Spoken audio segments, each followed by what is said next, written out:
applause.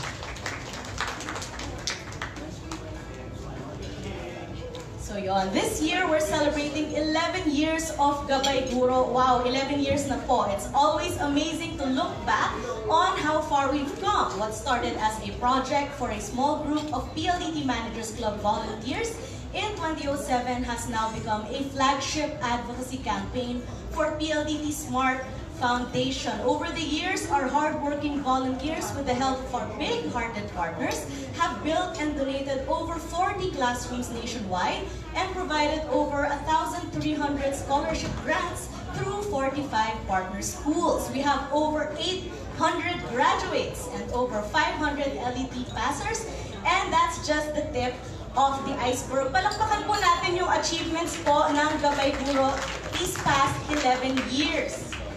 Every year po, thousands of teachers from around the country eagerly anticipate the star-studded and festive grand gathering.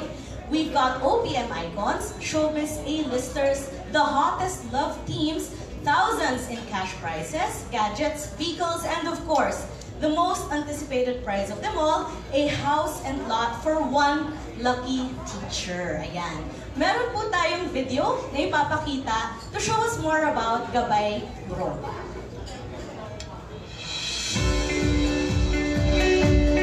Started Gabay Guro sometime in 2007 when a group of friends with us at that time, we were having coffee and we said we wanted to give back because PLDT gave us a lot of lessons for like many years in a row. And so we thought about education. Why? Because we thought that we really needed good teachers, and a number of teachers were lacking at that time. That's how it all started. So Gabay Guro started with a scholarship pillar. Scholarship is the first pillar of Gabay Guro. So we started the pillar in 2007, and we started with just 15 scholars. 10 years hence, proud to say that we now have about 1,500 scholars or scholarship grants through the help, of course, of PLDT Smart Foundation. So today, we have already graduated about 800 students from all over the country, from one partner school to now about 50 partner schools. The vision for us is to give grants to each and every province in the Philippines. I'm proud to say that we have already produced several top catchers, and our vision of having scholars in each and every province of the Philippines will be more meaningful if we can produce not just teachers but excellent teachers. Because excellent teachers will definitely produce excellent students. From the scholarship pillar, we actually grew into 7 more. So there's scholarship pillar, trainings, livelihood, providing computerization and broadbanding to public schools. We also provide educational facilities to various places. And tribute, this is one of the biggest things that we do for the teachers to make them feel good. And the last pillar is an innovation pillar where we're trying to ideate certain things that can help teachers become educators to Filipinos. The livelihood pillar is included in one of the programs of Gabay Guro, primarily to help our teachers and the members of their families earn extra income. In the past, we have given out Siberia packages, bicycles, motorcycles. We also have partnerships with PLDT Home, with Smart, with Signal, so the teachers can also become agents of these products. And since digital na tayo ngayon, we're pushing for an online tutorial for our teachers in partnership with 512. And we at Livelihood Pillar will continue to generate more and new ideas so that we can assist our teachers have better lives in the future. Through computerization and broadbanding, we aim to modernize the quality of education we bring to our students. In the past years, we brought computerization and broadbanding to the schools, even in the remote, far-flung areas.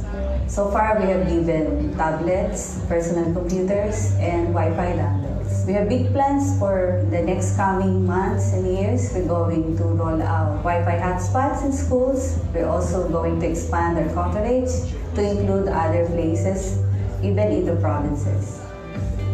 For the educational facilities, We donate classrooms equipped with that, and that is in support to the DepEd's Top of School program. To date, we have about 50 classrooms donated to the calamity-stricken area of Cebu, Bohol, Leyte, and Capiz. Every year, we're giving out house and lots to the winners of the Gabay Grand Gathering in our area. Aside from that, we have our Gabay Teachers Village in Capiz Norte. About hundreds of teachers benefited from that. So Gabay is doing this to improve the physical teaching environment of the teachers, and of course the objective is to achieve quality education for the students. The training pillar of Gabay Guro is involved in providing competency development for teachers nationwide. Sa 11 taon na namin na nagtatakbo ng programa para sa mga guro, we have been able to actually train around 15,000 plus teachers nationwide. Among the programs that we have been offering to our teachers are the Teachers Treasure Chest, English Proficiency for Teachers, Leading and Surviving in the Digital Age for Teachers, as well as other courses, including competency development in computer skills for our teachers. Ang gusto namin magawa sa Gabay Guro is to expand our reach, to be able to reach more teachers nationwide and offer new courses that are really more attuned to the digital age. The Teachers Tribute Pillar aims to honor our dear teachers for their passion and the love that they've shown to our students. As the years gone by, it has grown into one of the largest gatherings to celebrate the Teacher Month with over 20,000 teachers. We've also toured the country, even international entities like Japan, Hong Kong, and Malaysia. We'd like to reaffirm our commitment to actually continue this worthwhile endeavor and eventually bring this to every city in the country. Part of the Tribute Pillar, we have also launched the Teacher's Card. This allows teachers to enjoy perks through the help of the entire PLDT group. We've made home broadband more affordable to teachers by giving them discounts and perks. Also on the smart mobile side, we've actually made it easier for teachers to get the mobile phones or the mobile plans that they want. In terms of our innovation pillar, we have a very dynamic group headed by Dr. Fermin. Part of this is developing an app, a Gabay Guro app, specifically for teachers and the students for them to use. And we're also putting together an online educational platform for our teachers that can be used in public schools where the use can be interactive with students and parents in the community as well. Our future plan for Gabay Guro includes bringing it really nationwide to the nooks of the country. And there's other invitations also in other countries. I've recently just gone to Stanford and they were amazed by how we did this, and so they're trying to get the core team to help them start their own Gabay Guro in their respective countries. So that's actually the plan. Not just to make Gabay Guro something that the Philippines can be proud of, but it's something that we want to be replicated globally. So to our beloved teachers, we just want to let you know that we are here to support you because we believe that all of you are very important. With regard to our tagline, building the nation one teacher at a time, we want to make sure that all of you individually and as a group are well taken care of. We will make sure that you feel the love and the support because you are very, very important to all of us. We wouldn't be who we are right now if not for you. And the future development of our country rests in your able hands. Okay, ayan. To tell us more about Gabay Guro, let's welcome a woman who is just as inspiring as she is impressive. We know her as PLDT SVP and Group Controller, but today she is here as the chairperson of a long-running advocacy that has touched thousands of lives. She is a mother, a wife, and an award-winning corporate executive. Ladies and gentlemen, please put your hands together for Ms. Shay Cabal Revilla. So yan, mamis, kung may kilala kayo ng mga teachers, I asked them what the program was about, and mag-hi, hello lang daw ako. So, hi, hello. Thank you for coming. And, Nay, meron kami paparaffle na iPad Pro. Wow! Samsung ba meron? Raffle nga, Nay. Yes. Napanood nyo na yung video namin na bago, yung mukha ko mukhang mumu. Talaga pag may makeup ako, mukha akong mumu. Anyway, So welcome, and we would like to invite you all on September 23 on Sunday at MOA Arena. We will have our usual annual grand gathering of teachers. If you ask us who will our artists be, it'll include Gabay Concepcion, Nay, si Gabi, kasama sa Gabay Guro, love, love, love. Sharon Cuneta, Gary V and his kids, Kiana and Gab. Nay, wala po nga, nag-iintriga ka na. Of course, Martin Rivera. Our hosts will be Miss Pops Fernandez, Edu Manzano, and Andrew Wolf. And the other artists include, obviously, ito si Regine, si Mr. Ogie Alcacid.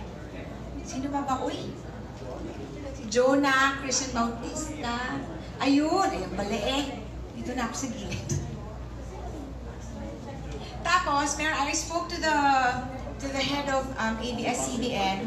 I think they're gonna field in some of their artists also to promote their movies. So, they will come. But we can't announce pa daw eh.